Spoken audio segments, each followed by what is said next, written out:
আমি তোমার অযোগ্য প্রেমিক বলছি। তোমাকে ভালোবাসার আগে তোমার দেহটাকেই ভালোবেসেছি।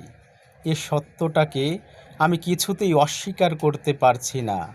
দেহটাকে বাদ দিলে আমি মন খুঁজে পাচ্ছি না। যতবার তোমার মনের ভিতর ঘুরে আসতে চেয়েছি, ঠিক ততবার তোমার দেহটাকে আপন করে পেয়েছি।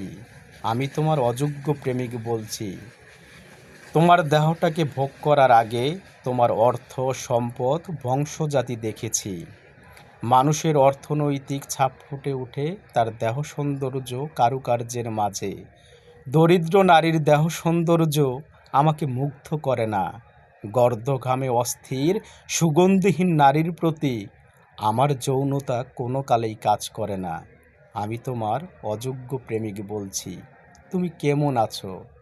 কবি ফজলুবাবুকে ভুলে গেছো নাকি মনে রেখেছো? যেখানেই থাকো ভালো থাকো।